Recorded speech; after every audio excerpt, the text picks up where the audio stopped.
Happens when you get older. There you go. Okay. We are rolling. Why would students subject themselves to high school debate if the consequences are ridicule and bias in their debate? Well, we're going to find out more in this episode of St. Louis in Tune. Also, idioms and acronyms.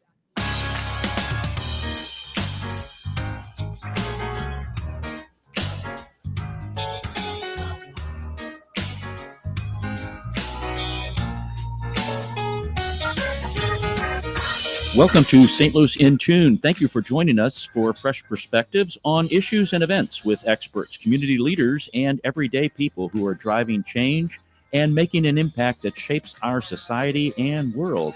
I'm Arnold Stricker with Mark Langston. Mark, how are you today, sir? I'm okay. Acronyms. I can't wait. And what did you say? Idioms? Idioms. I don't think I've ever. Is that the word for the day? Idioms? No, actually, the word for the day will be retinue. Retinue. Yes. Retinue. How do you? Can I ask how you spell that? Retinue. I don't have. Matter of fact, we can just talk about that right now. Okay. A retinue is a group of helpers, supporters, or followers. So a venue relies on a retinue of workers to carry out large events. Okay. All right. That's totally a new word for me. Yeah, it means to retain or keep in one's pay or service. So many of these, notable people have retinues that follow them around. Like Taylor Swift has her retinue of workers. Okay. Oh, it's the workers. Okay, not the helpers fans. And supporters, right? And followers. Well, I guess the fans would be retinues then. Yes, you could say that. Okay. And you could also say, so you're not a Swiftie, you're a retinue. Oh, I'm not. I'm going to stay away from that discussion. Okay. It reminds me of what we used to call people at a rock concert in the front row. Crazy? What? No. That could be too. They were, people who were always, wanting to get the attention of the artist. And Groupies. Is that yes. Okay? Yeah. Groupies would be like a retinue. A retinue. Okay. Wow. That's a good. All right. That's a good one. I totally understand it though. So there's a lot of followers of this particular civility quote. This is Return to Civility. Okay. And we always try to assist our society in being civil. Assume the person you're listening to has something of value to say. And this really relates to our conversation we're going to have today. What if we assumed that everyone who spoke had a nugget of brilliance in what they were about to say? You could even go so far as to look for that nugget of brilliance. More often than not, you'll find it. Yes. So assume the person you're listening to has something of value to say. Yes. That's funny you say that. When I was a younger fella, I had the attitude that I can learn something from everyone. Absolutely. And I really, it served me well to have that attitude. And I did. I would find, even if the whole speech, there was nothing in it or whatever, there was usually one nugget of something that was, enlightening to me that I could remember. So it's important. It is. It really is. And I challenge you to, folks out there to try that. It really did. I mean, if you really try not to be so critical, because we're so critical nowadays, but try to just, I'm going to find, I know there's something this person is saying that is probably wise, and thoughtful and helpful. So, yeah. And that especially relates to high school debate and our topic today. I had the opportunity to talk to James Fishback, and I'll let our interview kind of go into that and the conversation. But I read an article in the Free Press in which he talked about high school debates and the issues and problems that are going on with high school debates. And James has a really interesting background, which we'll talk about after our conversation.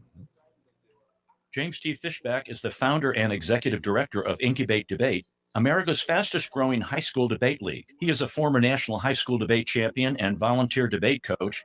He launched Incubate in 2019 as a no-cost alternative to the ideological echo chamber that traditional high school debate has become, which he detailed in a widely acclaimed essay in the Free Press. James is also the co-founder and chief investment officer of Azuria Partners, a global macro investment firm, and prior to Azuria, he served as the head of macro at Greenlight Capital, a $2 billion hedge fund led by David M. Einhorn. James, welcome to St. Louis in Tune. Thank you for having me. What, in your opinion, are the goals of debate in schools and universities, and frankly, in the public arena that we have every day? Arnold, it's pretty simple. Expose students to the widest range of viewpoints, not for the purposes of getting them to agree with the other side, but for getting them to understand and appreciate where the other side is coming from. Debate allows young people, whether in high school or college or even in a debate tournament, to allow that to happen. What is the specific reason why you formed Incubate Debate in 2019? And what kind of growth have you seen since the founding? I started Incubate because high school debate changed my life. I was a young kid with a stutter. I didn't know much about what was happening in the world back in high school. And so I come to this high school debate activity, this club, and I start reading Foreign Affairs and National Review and understanding what's happening in other parts of the world and here at home. And so I started Incubate Debate because more students need access to debate, and in particular, need access to a nonpartisan, non-ideological platform for debate, which the National Speech and Debate Association has completely given up on. Now, speak about that a little bit more, because in your article in the Free Press, you highlight that and you mention some things that are going on with judges' paradigms and when debaters look at specific paradigms or what judges are looking for in a debate. Can you speak a little bit more to that? Absolutely. A judge paradigm, all that is a judge posting a statement online that students will read before the debate. And that statement, when I was in high school, would read something like, I would appreciate if you spoke a little bit slower, and I would like you to use impact in your arguments, which is to say, tell us why your argument matters in today's debate. That was the old idea of a paradigm. In the new world, what a paradigm represents is a political, ideological litmus test. Judges who are judging these high school debate tournaments will tell students, if you argue that Israel has a right to defend itself, that capitalism can reduce poverty, or that we need more police, not less, you will automatically lose. And that's what paradigms serve to do today. They serve to stifle speech and to penalize and punish kids for making arguments that are not in keeping with progressive orthodoxy. So since that article in the Free Press, James, have you heard from NSBA, which is the National Speech and Debate Group Association, or have you seen a change in what the judges enter in the databases? No change. If anything, they've doubled down. And so I put this article out in May of 2023, and the response was in 48 hours, they put out a statement that said that the judges that we bring onto our tournaments, they represent their own views. And that's puzzling, because if Uber had Uber drivers in New York saying that we don't pick up Black passengers under no circumstances, Uber wouldn't be saying they represent their own views. These adults are brought to the National Speech and Debate Association tournaments. They are told to come and adjudicate these tournaments. And then they go out and punish and penalize kids for making sound arguments that just don't keep with that line of progressive orthodoxy. Now, you have formed the group Incubate Debate, and it's actually a 501c3. And one of the things I really admire about it is that there are no costs involved for students and schools who participate in this. And it's mainly in Florida right now, correct? That's correct. We're in Florida. We're now serving students in Georgia and South Carolina. This article in the Free Press and the attention that we've got by exposing what the National Speech and Debate Association has become has allowed us to grow in such a big way. So since that article came out a year ago, we have more than tripled the number of students we've served, now over 5,000. We'll be in 3 states, new states, on top of where we are today in the coming 6 months.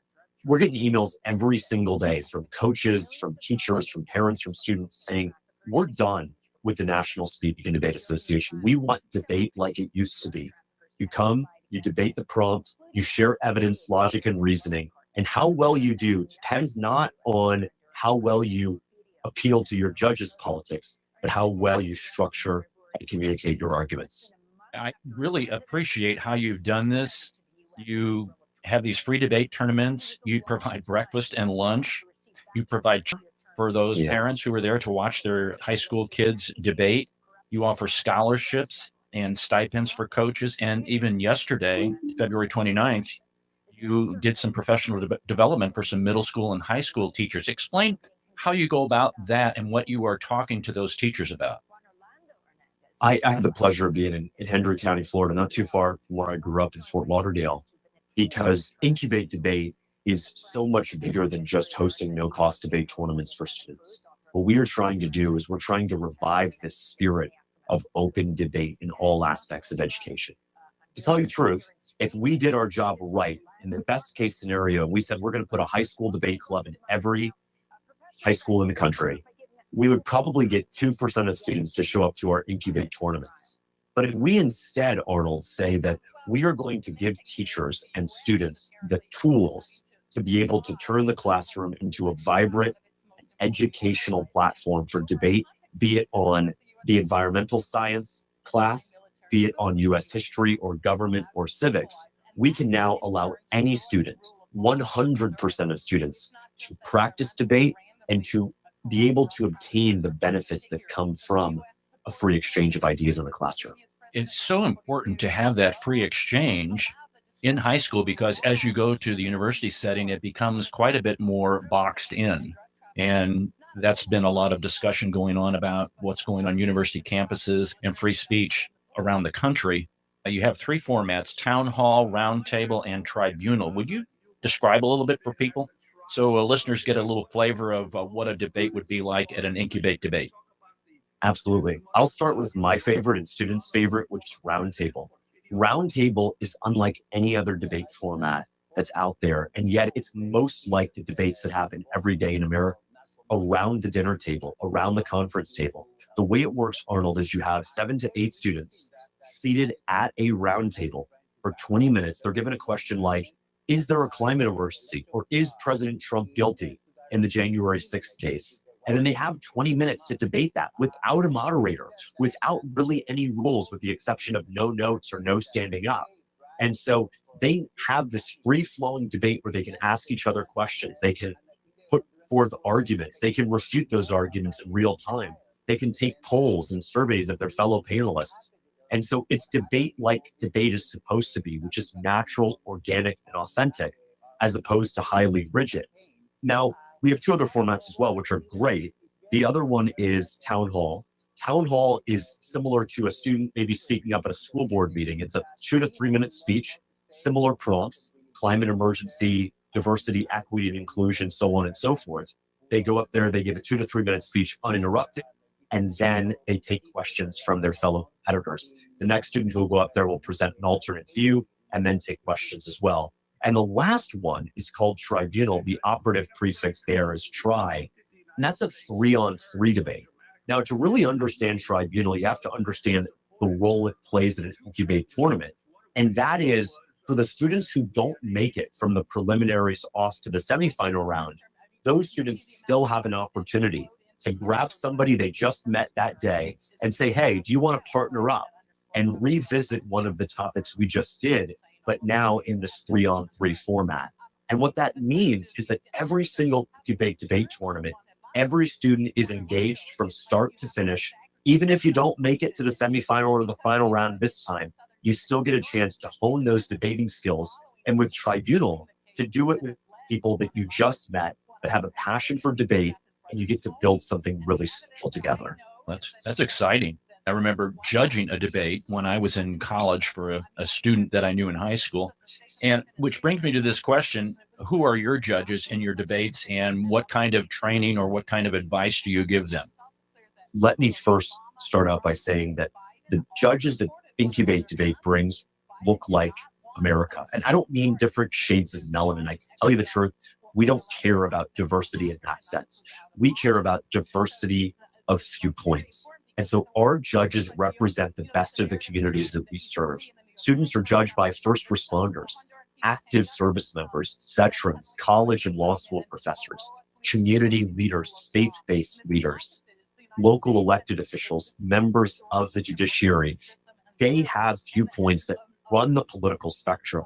And more than that, they've all attested in writing that they will be impartial adjudicators of these debates. And I'll tell you, it shows in our results. We don't just say that. It shows because you have students who will, one weekend, a very conservative student with a proud America First message will win. And then the following weekend, a student who is advocating for a more progressive standpoint on codifying Roe v. Wade. And so I don't just judge our judges by how much they look like the communities that we serve, but let's actually judge them by the results that they produce, which is that you have judges who consistently show that they are going to present the winner as being the student who might not be progressive or conservative. Yeah, I encourage listeners to go to incubatedebate.org, incubatedebate.org, and find out more about this. And even out of state, if you're outside of Florida and Georgia and you're from Missouri and you want to participate in this, there's a venue to be able to do that online, correct? That is correct. And what we're working on right now, we haven't shared this yet, but I want to tell it to you now, is we're working on a national chapter chair model.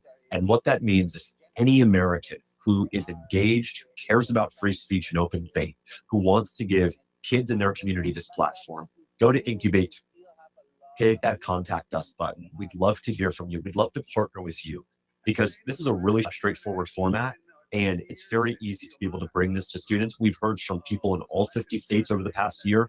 They want this model. They want free speech. They want open debate. And so there's odds are there are already people in their neck of the woods who want to be a part of this. And all it takes is for you to be involved and to host it. Now, I have a question that is a little, maybe it's not out of the ordinary, but someone with your background, obviously you're a debater, you're big in investment, you're big in at a hedge fund previously to being involved at Azoria Partners.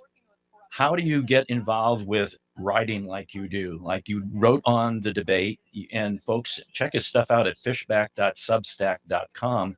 You also wrote recently on fentanyl is killing American kids and most don't even know they're taking it. That's in the Free Press. And then another, we do have a little bit of time to talk about the truth about banned books. And we've got some issues going on here locally in the St. Louis metropolitan area related to that. And you mentioned something about one-sided libraries. What do you mean by that? The one-sided library is the library that a student who watches the Republican debate in August of 2023 and says, wow, I'm not a conservative, but I want to learn more about the candidates on stage. That student then goes to the library and says, I want to check out Vivek Ramaswamy's memoir. I want to check out Ron DeSantis's memoir. And then is told those books are not available. That's the real story that a student messaged me shortly after that debate saying, I went to my high school. They had Kamala Harris's book. They had Barack Obama's book. They had Joe Biden's book. They had AOC's book. They had Bernie Sanders' book. But coincidentally, there were no conservative voices in the library. And so what I did, Arnold, was I looked at the public databases of the books that these public school libraries carry, and I found a very clear and inconvenient truth, which is that public school libraries have systematically excluded non-progressive voices from their collections. And so if you want to read about Ibram X. Kendi, by all means, you'll be able to do that. But if a student wants to read from John McWhorter, who credibly refutes Kendi's so-called anti-racist arguments, not a chance. You can read the 1619 Project, but you won't be able to find The War on the West by Douglas Murray. You'll be able to read about how Palestine is the victim of apartheid, but you won't be able to check out Benjamin Netanyahu's best-selling book. In my home state of Florida, Arnold, students are not able to find Governor Ron DeSantis' best-selling memoir, The Courage to Be Free, which writes about how he credibly fought the pandemic failures by using science and truth. And so the reality here is that we aren't suffering from a lack of debate at these tournaments with the NSCA. We're also suffering from a lack of debate in all aspects of education, including and especially the libraries. Students at libraries should have access to the widest range of viewpoints. I'm an unapologetic conservative, but I defend these problematic critical race theory books being in the library because I believe that students should be able to read both sides. And in America, read both sides, and come to some semblance of truth independently. Think for themselves. Yeah, I think you really made a statement about that where you were saying you leave all these books on the shelves so long as in books that may have a what I would call a progressive meaning or focus, accompanied by books that offer an opposing viewpoint. And you also mentioned that sometimes in your research, books that were supposed to be quote unquote banned were not really banned. They were just shelved to another school. That's correct. They were shelved to a different collection. They were put behind an opt-in form that said that the parent had to agree that the student were to check out the book. Here's the reality of the situation. You've got 56% of public school libraries carried Kamala Harris's memoir. I didn't vote for her, but I respect the office that she holds, and I think her book should be read by anybody. But when only 6% of libraries carry Vice President Pence's memoir, that's a problem. And we talk about this here and we think, what are the librarians saying? The librarians that I spoke to, I'm working on a follow-up piece now for the Free Press. The librarians that I spoke to, they didn't deny this, Arnold. They actually rationalized it. They said that books like Mike Pence's book, he's a white nationalist. He's a danger. They said that Vivek Ramaswamy's point of view is dangerous for students. They said that Abigail Schreier's book, which credibly debunks the transgender hoax, that these books were actually dangerous for kids. And so everything they've said about what conservatives are doing, which I believe to be completely common sense, books that have explicit sexual content, graphic sexual content, cartoons, pardon my language, of people masturbating, those have no place in libraries around kids. But yet those same people who are defending those books will not say, we need conservative voices. We need voices that represent America. 75 million people voted for President Trump. Good luck finding a book will defend him in a public school library. How'd you get to start writing with your economic background? I've always loved writing. I've always loved thinking, and I've been blessed that Barry and her team have given me a platform to do that. But these are issues, to tell you the truth, that I care deeply about. The library one, who's a big high school library person, as I said, I'm a conservative, but I went on to read books by Glenn Greenwald and Noam Chomsky, Cornel West, noted progressives. They opened my eyes. They exposed me to different viewpoints. They didn't really change my mind, but I was grateful for having read them. And libraries matter to me. High school debate matters to me. My most recent piece in the Free Press on fentanyl matters to me. I lost someone in my family to addiction and to the poison on the streets, which pales in comparison to what kids are now being peddled over Snapchat. And so I write, to tell you the truth, when I feel that the Lord has given me a purpose to be able to share my thoughts and opinions. Okay, now hang on. I'm going to do a closing, but I want to talk to you after I do my closing. Sure. James, it's been an honor to have you on here and talk about this. I hope this really invigorates some people who are listening to check this out. You can go to fishback.substack.com to get more information on his writing. You can also follow him on Twitter or X at @J_Fishback. Also, you need to make sure that you check out incubatedebate.org, incubatedebate.org. James Fishback, founder and executive director of Incubate Debate. Thank you for coming on St. Louis in Tune and talking about this today. It is my pleasure. I have a special place in my heart for St. Louis. Thank you very much. Thank you. Wow. It's very interesting, Mark. I think so too.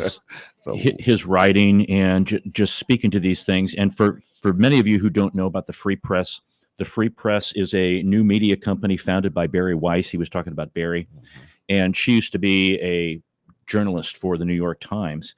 And it's built on the ideals that once were the bedrock of great journalism: honesty, doggedness, and fierce independence.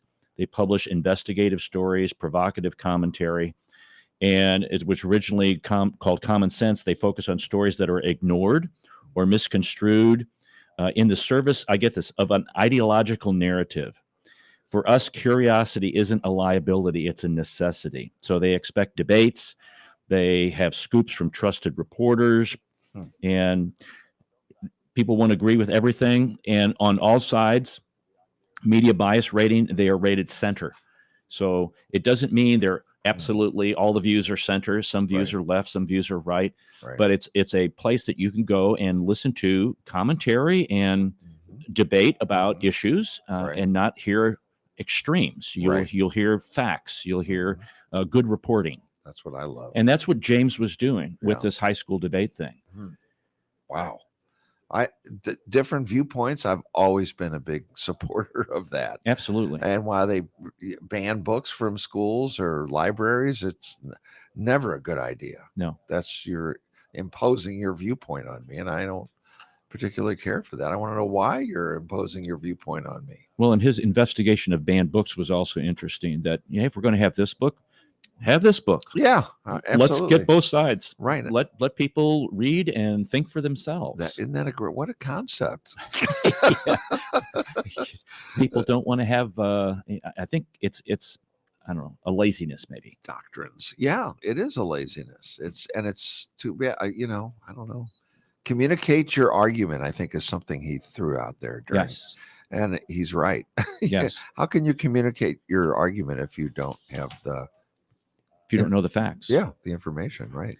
Well, we'll talk more about this after the break. We'll be right back for our next segment. You are listening to St. Louis in Tune with Arnold Stricker and Mark Langston on the U.S. Radio Network.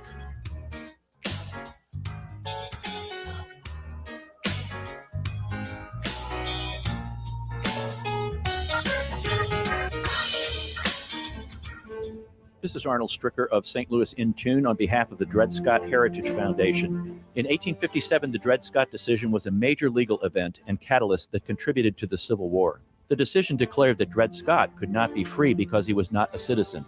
The 14th Amendment, also called the Dred Scott Amendment, granted citizenship to all born or naturalized here in our country and was intended to overturn the U.S. Supreme Court decision on July 9, 1868. The Dred Scott Heritage Foundation is requesting a commemorative stamp to be issued from the U.S. Postal Service to recognize and remember the heritage of this amendment by issuing a stamp with the likeness of the man Dred Scott. But we need your support and the support of thousands of people who would like to see this happen. To achieve this goal, we ask you to download, sign, and share the one-page petition with others. To find the petition, please go to dredscottlives.org and click on the Dred Scott Petition Drive on the right side of the page.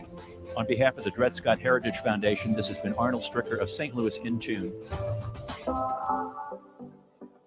Each time that we plan a show for St. Louis in Tune, we strive to bring you informative, useful, and reflective stories, as well as interviews about current and historic issues and events that involve people, places, and things.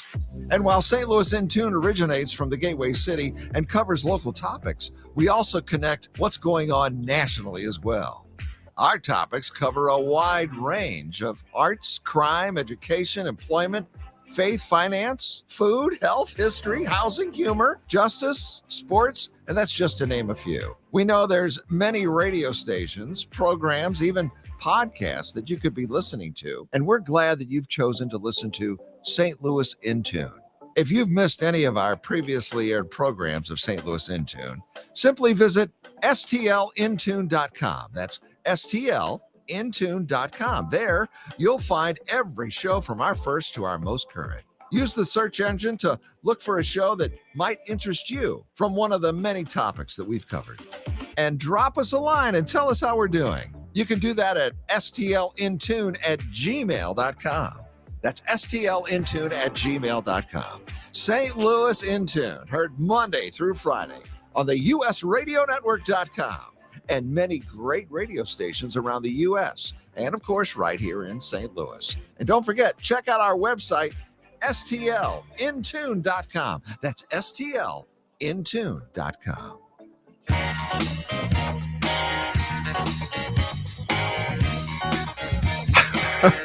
Welcome back to St. Louis in Tune. This is Arnold Stricker with Mark Langston. We had a conversation with James T. Fishback. He's the founder and executive director of Incubate Debate, and they are located in Florida, but they are expanding nationally, and they're getting into that expansion as we speak. One of the things I wanted to mention, Mark, about some of the things that he said in his part 2 of the high school debate, I should call it snafu or bias campaign, is that many times, here's one judge's paradigm. We talked about paradigms. I will consider indictments of an opponent, not of an issue, of an Okay. opponent, Mm. on the basis that they have done or said something racist, gendered, or phobic in their personal behavior.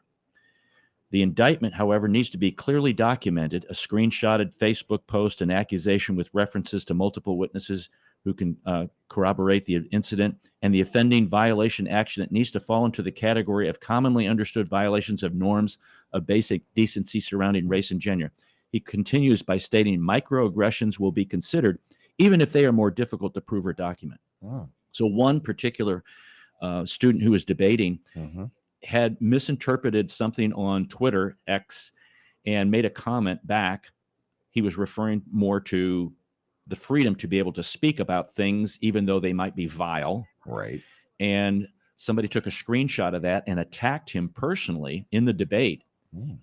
even though this particular student who made these statements based upon, I think this is kind of what they're saying, but he misinterpreted it. Ah. He was winning the debate, but the debate judge said, no, you lose because of these aggressions that you were doing, and you're a biased kind of person, and we don't want to have anything to do with you. Amazing. Amazing. It's very controversial. It's very controversial. And why would a student want to participate? As I said at the beginning, why would a student want to participate in high school debate if this was the kind of response that they were going to get from judges? Oh yeah. It's yeah. It seems very one-sided, doesn't it? It is. It is one-sided. I'm not sure where the student learns anything from that, but it's almost taking it out of context, isn't it? Yeah, well, I think they learn I have to go along to get along. Mm. And going along to get along, if you look back through history, it didn't get people very far. Mhm. It got a lot of problems. Were you ever in the debate class when I you was never in Yeah. that. I really almost think, and as a former educator and Mhm. as a continuing educator, right? that is something that should be a requirement. Speech and debate should be a Mhm. requirement Right. for students. Yeah. I think it's a wonderful skill to have. Yes, I agree with that. Something good to be exposed to. It's real world kind of things. Some people can't speak their mind and they just don't know how to put it together and do it. And I think that communication, and he talked about communicating your argument, just communicating whatever's, whatever you think is important, I think has got a lot of credit. I mean, I don't know if our young students that aren't in debate classes are able to really communicate and talk to people, stand up in front of a crowd.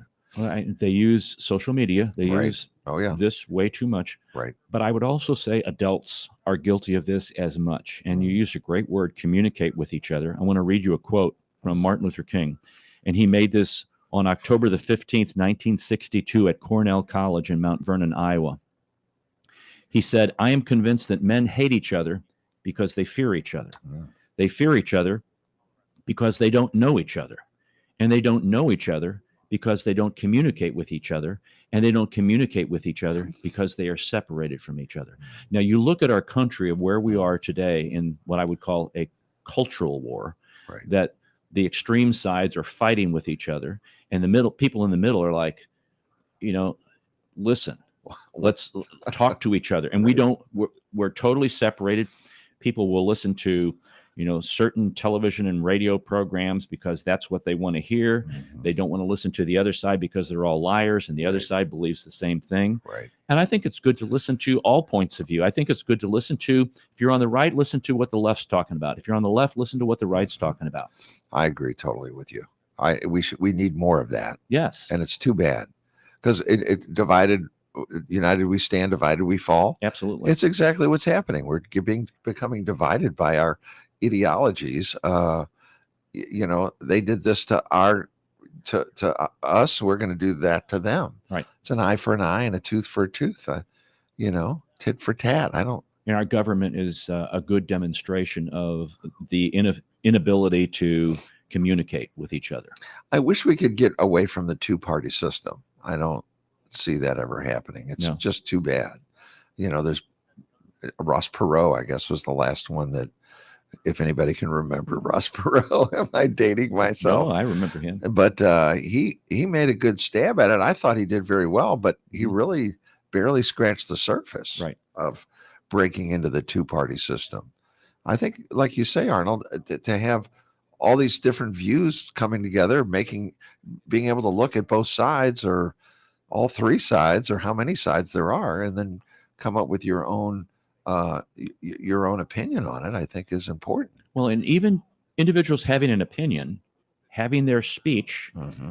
and respecting that they want to believe that, okay, and you can present some alternative facts to them, some alternative information to Right. them. But if that's what they want to believe, that's what they want to believe. What we are getting into now, and what James is talking about, is no, you can't even talk about that Mm-hmm. because I'm going to put Right. you down for that. Right. And then what you do is you stifle speech, Mhm. and that's not good. Right.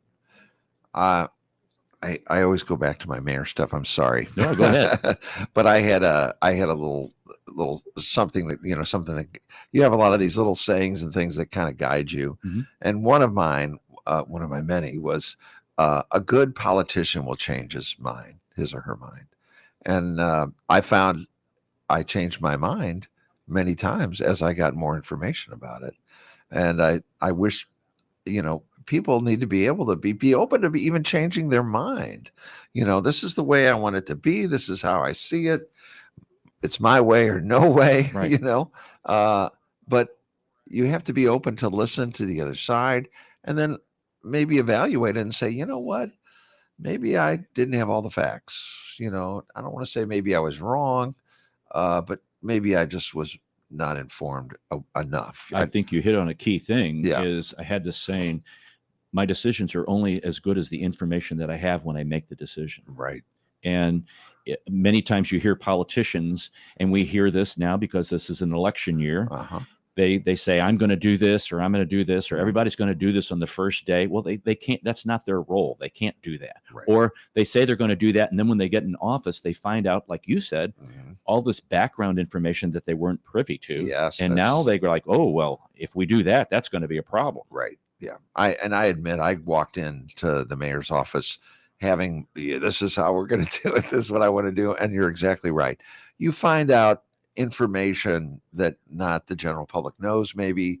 And you go, wow, there is a good reason for the Mhm. way things are and the way this is. Right. And how can I make that better, and move with it. But yeah, people need to be able to change their mind. Especially politicians, because they affect our society so much Yes. and our day-to-day lives. And it's scary almost to me how much they can affect what's going on. I think one of the saddest things in looking at the election, and many times, as you were describing about as your time at mayor, that maybe the situation was the best that they could do with everything that was going on. Right. And what's unfortunate in our political system is many people think, well, I have to choose the lesser of two evils here. Right. And that's not a good place to be. No, I would highly not recommend Not a good that. place to be. But many people go there. A lot of people go there. Yeah. They feel like they have to make a decision. Right. Sometimes you don't have to make a decision, That's correct.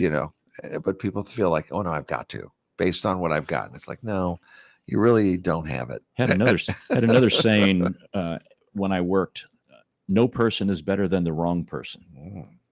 because the wrong person will make you do your job and their job and then have to clean up after them and everything else. That's so So true. it's better. Hey, Yeah. we don't have to deal with that person. Yeah. They're not even around. Right. Oh my goodness. Yeah, that's true. So folks, check that out. You can go to the Free Press, that's thefp.com, or you can check the information as it relates to Incubate Debate, incubatedebate.org, Hmm. and you can look up James T. Fishback and find him on Substack. Mm. Wow. That was a great interview, actually. It was very interesting. Yeah. Have a lot of respect for him. He's a good thinker, Oh yeah. We need more. and thinkers make me think and question what I'm thinking, what I'm believing. Right. It's about time. So how about some idioms and acronyms? Ooh. Ooh, yeah. There's a couple on this list I was going over, which were kind of like, wow. I may have said this idiom at one time, Mark. I'm going to go to Okay. the idioms first before the acronyms. Go the whole 9 yards, which is try your best at something. You might not have that. I don't think I have. Maybe you didn't No, I download think- that one. No, I didn't get that one. During World War II, fighter pilots were equipped with 9 yards of ammunition. When they ran out, it meant that they had tried their best at fighting off the target with the entirety of their ammunition. So they went the whole 9 yards. 9 yards of ammunition. Go the whole 9 yards. Okay. I'll do another one. Then we can go to the acronyms here. How about, Wow, a couple more. let's see here. These are really good. I must have. Cup of Joe, the Yes. Navy's drink of choice, Cup of Joe. Uh-huh. When Josephus Daniels was appointed Secretary of the Navy in 1913, he abolished the idea of alcohol being served aboard ships. From that time on, coffee was the strongest drink available to sailors, and over time, the drink became known as a cup of Joe. I'll be darned. Never knew that. Murphy's Law, Uh-huh. No, tell me, who's Murphy? from a pessimistic captain. If there's more than one way to do a job and one of those ways will result in disaster, then somebody will do it that way, said Captain Edward A. Murphy to his assistant after testing a rocket sled at Edwards Air Force Base in 1948. The exchange led to the use of Murphy's Law. If anything can go wrong, it will. Well, wow. I've knew that a saying and everything, but I never knew where it came from. Yeah. Military. And lastly, a deadline. Uh-huh. Okay. It was a Civil War threat. Mm, Now a synonym for a due date or a right. time limit. Mhm. The word deadline was originally used much more literally. During the Civil War, prisoners at one camp were confined to a pen and surrounded by a deadline, so called because if a prisoner crossed it, he would be shot dead. Whoa. Wow. I'm glad the bosses, if we miss a deadline, Wow. it doesn't go that far. Right. Holy smokes. That's yes. Okay. Ay, ay, ay. So, which acronym kind of got you going? One of them, which I was amazed a little bit that it was even on here. WD-40, Yes. water displacement, 40th formula. Yes. That one kind of got. I that mean, I interesting? would have never even thought that it would have been an acronym. But I guess it is. I mean, I had no idea that that's what it meant. And probably there's guys out there going, "Oh yeah, I knew that." Yeah, well, what's wrong with you? Uh-huh. I like AM and PM, Your morning and afternoon. Your AM and PM, your AM and the PM. ante-meridium, Uh-huh. post-meridium. Right. That was a pretty interesting one. There was one here I just SOS. That I always knew it was like a help. Save our ship. Yeah, save our ship. I Yeah. didn't know that that's what it was. Yeah. I didn't know Taser was a Tom A. Swift electric rifle. It sounds like it's some toy. Now, a VIN, I think I knew that it was vehicle identification number. You have Oh, the VIN. the VIN on your car Mhm. or whatever. I guess it could be other things. How about we see these, a SIM card, put a SIM card in. Right. The subscriber identity module. Oh, Sounds like something NASA would do. Never- NASA, another acronym. oh yeah. What? National Aeronautics and Space Administration. Right. Of course, there's the old ASAP, as soon as possible. hmm We all know that one. Mhm. I hope. The DVD.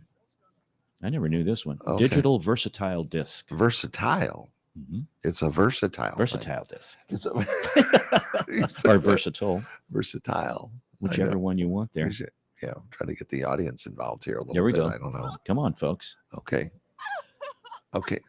We need more than just that girl. Okay. There they are. I knew they were here. So, did you know the group ABBA? I call them ABBA Yeah, or ABBA. ABBA. Is it ABBA or is it an ABBA? Okay. It's an acronym. It is. Did you know that? No. It's the name of their first initial of each member's names. Oh, Now, man. I'm probably going to get their names wrong. Agnetha, Bjorn, Benny, and Anna Fried. Oh, I think that's good for you for even attempting that. Yeah, that should be. Radar. I thought radar was just something. I didn't know it was an acronym for something. radio detecting and ranging. Yeah. That's radar. Radio detecting and ranging. Who would have known? Then there's sonar, sound navigation and ranging. Oh. What the Oh, rooster here's one. Yahoo. Oh, I thought it was like, yay, Yahoo. yeah. Yeah. Yet another hierarchical, organized oracle. Wow, that's No wonder it's called Yahoo. that's a tough one right there. Let's see. Sonar. Did you Got that one? do you? Yeah. Sound navigation and ranging? Mm-hmm. Never knew that. Who knew? I didn't know canola oil was an acronym. I thought it was What? canola oil. Really? In 1978, the words Canada and Ola, which means oil, were combined to create the term canola. Huh. And the crop known as Canadian oil is the only crop produced for the first time in Canada and was developed by scientists through crossbreeding of the rapeseed plant. They wanted to call it rapeseed oil, Mm, but they knew that was not going to work. no. I don't. So Don't. canola oil, canola is actually Canada oil. Never knew that. Yeah, That's crazy. Did you say RAM? I did not. Random access memory. Mm-hmm. So you've got RAM on your computer. Mm-hmm. Hopefully you've got a lot of RAM nowadays. How about people who go to CVS, Yeah. Consumer Value Store? Ooh, never. All right. Did not know that one. Of course, FEMA. Everybody's heard of FEMA. Mhm. Should just give them an honorable mention, I guess. The Federal Emergency Management Association. That's a pretty easy one right Yeah. there. But I didn't know. I thought Geico, Uh-huh. the insurance company, I thought, Mhm. government employees Mm. insurance company. I thought, What's that all I about? know. What is that all about? And you can get Geico even if you're not a government employee. You don't even have to listen to the Uh-huh. gecko. And ZIP, you know what ZIP is? Like the zip code? Zone Improvement Plan. Oh, don't get me started. I don't Remember when Uh-huh. we posted letters, Uh-huh. we would put like St. Louis 30, Missouri, Mhm. which that 30 is 63130 or University City, Right. or you put St. Louis 14, Mhm. Missouri. That was Right. Overland, or St. Right. Louis 32, Missouri. Wow. That's Olivet. Mhm. Ooh. Yeah, it was something. Now we have 4 more digits after the. The +4. Yeah. The +4. Nothing like +4. Got enough numbers to remember. Yeah. JPEG. We all use JPEGs. Do you know what it means though? I didn't until I just saw this. Joint Photographic Experts Group. Joint Photographic Experts Group. What in the world? Who? Okay, that's really not. I've heard of BOGO, buy one get one, Oh yeah, right. but BOPUS, Bopus. buy online, pick up in store. That's exactly right. It's a BOPUS. What is a Bopus? Never heard of a Bopus before. Some of these are actually used in online on a texting. Oh, like some okay. texting things. When kids use that stuff, I have to look it up. Yeah. Like what is that one? AWOL, of course, but I've already knew what AWOL was, but I don't know exactly what it stood for.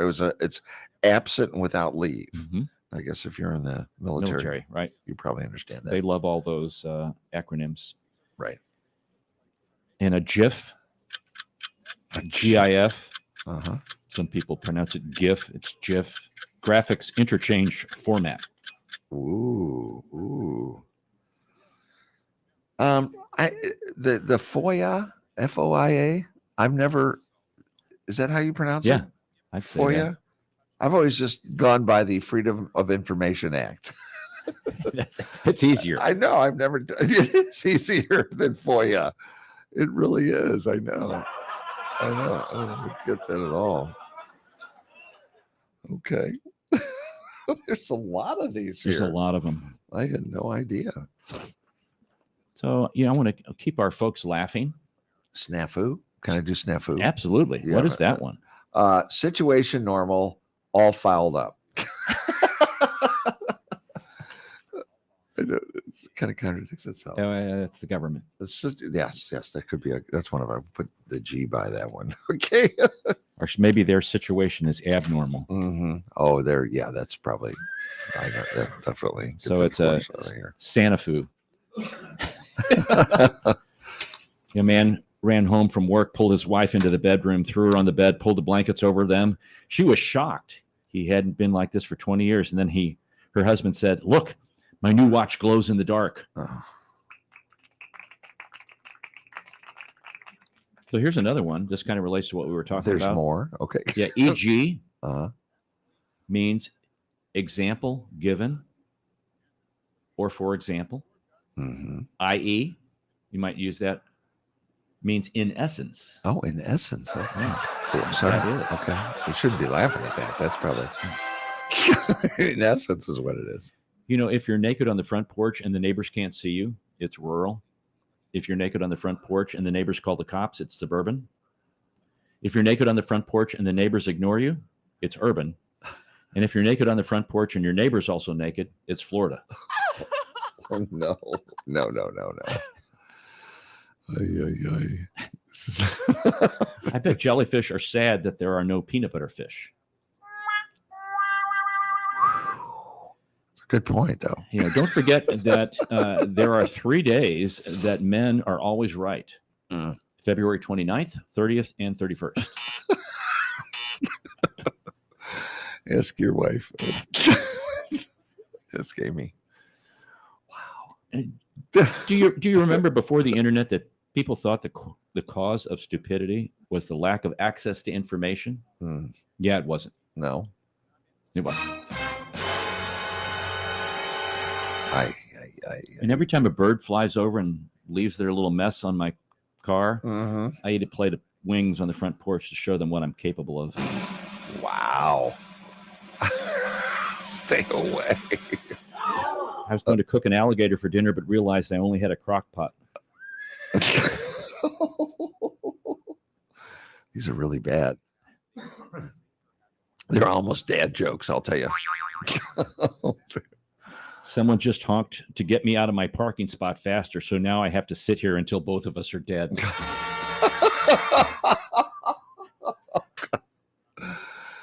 Yeah, I like that, actually. We see these commercials about the lawyers. They're all over the place. Billboards. Matter of fact, you watch television. It's lawyer commercials and drug commercials. Lawyer commercials and drug commercials. Yeah. Well, somebody mocked all this, and they said, "Did your human break a treat in half and try to pass it off as a whole treat? You may be entitled to compensation from Hound, Wolf, and Chase. Our attorneys have 7 times the experience chasing down treat awards. Pause today to schedule a consultation." Oh, I love it. That's pretty sweet, actually. What was the name of them? Hound, Wolf, and Chase. Love it. Attorneys of Paw. So 3 drunk guys entered a taxi. The taxi driver knew that they were drunk, so he started the engine and turned it off again. Then said, "We have reached your destination."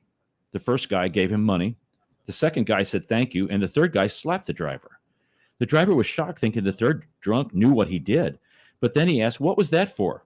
The third guy replied, "Control your speed next time. You nearly killed us."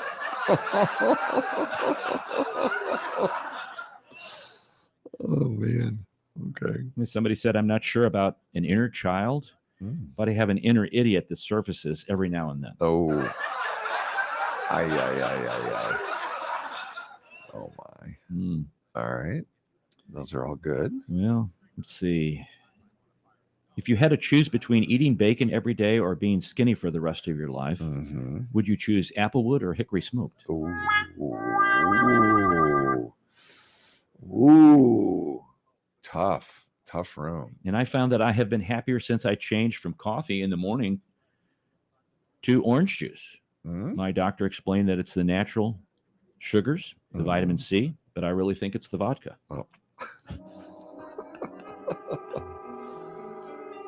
Oh, wait, it's National Cinco de Marcho. Do you know what a Cinco de Marcho is? It's your favorite alcoholic beverage, I guess. Cinco de Mayo. What? Marcho. Marcho. Never Yeah. heard of that. That's I Cinco de Mayo. never have. I know. I've never heard of Cinco de Marcho either. I know. Do you like Oreos? Tomorrow's National Oreo Day. Ooh, yeah. Hmm. Double stuffs. Yeah. How about National Sportsmanship Day? Mm. Couldn't we use a little more sportsmanship? I think every day ought to be National Sportsmanship Day. Mhm. Or National Town Meeting Day? Mm. Seeing how we're getting into the that's Election season. cheese doodle. Do you like cheese doodles? I don't. I do, but they leave all that stuff on your fingers. They do. That's all right. Have you eaten them like this? You put them in your mouth and you kind of suck on them and suck all the No, cheese off them, and it's kind of like a no. I've it never. disintegrates in your mouth. No, I've never. Oh, try that. Never done that. I'll Yeah, have to try that That's sometime. fun. Never ever done that before. Let's see. There's a couple other things here. Real Film Day. That's not World Information Architecture Day. Mm. We were just talking about the Wainwright Building in St. Louis, the first skyscraper. Right. Was it? Was In it the United States? in the whole United States? Yes. That's a big deal. It's a isn't big it? deal. I'll be darned. National Frozen Food Day. do you like to eat frozen food? I'm not a big fan of frozen food. Yeah, I like fresh. Day of the Dude. That's our day. Day of the Dude. Day of the Dude, man. Take a chill pill and enjoy life's simple moments. Day of the Dude. That's right. That's just a couple of things that are Dentist Day, Dentist Day. National Dentist Day. Oh, Dentist Day. Dentist, yeah. I Oh, know. I thought you said Dentist Day. I've got allergies in my nose. There's a guy called Dentist Day. National Dentist Day. I'll have to text my dentist. Wow. Okay. All right. And I guess National White Chocolate Cheesecake Day. Ooh, that's good. Now this is why I think they started spring break. It's National No Homework Day. This for is some kids. That's every day. That's and then Stop Bad Service Day. I don't know how you would stop bad service. Join us and let's work together to put an end to bad service. I'm not. Man, restaurants are having trouble hiring people. Yes, they are, aren't they? And we all have to be patient when things are ordered and Yep. waiting for them to come. Being patient is a Right. hard thing to do. I know. Yeah. Okay. It's tough. Holy smokes. All right. That's just a few of the many days. Do the many days. And there's many of them. So kids, make sure that you do your homework on every other day other than today. Because Mark said it's National Don't Do Your Homework That's Day. right. Don't do it. Say, I heard it on the radio. They said I don't have to do my homework. They'll play this one every day. I know. We're going to have to come back to the acronyms because I still have a couple of pages we haven't even touched Oh, yeah. in the acronyms. There's a lot of great ones in there. There are. So that's all for this hour, folks. Thank you for listening. If you've enjoyed this episode, you can listen to additional shows at stlandtune.com. Consider leaving a review on Apple Podcast, Podchaser, or your preferred podcast platform. Your feedback helps us reach more listeners and continue to grow. I want to thank Bob Berthasell for our theme music, co-host Mark Langston, and we thank you for being a part of our community of curious minds. St. Louis in Tune is a production of Motif Media Group and the U.S. Radio Network. Remember to keep seeking, keep learning, walk worthy, and let your light shine. For St. Louis in Tune, I'm Arnold Stricker. Yeah.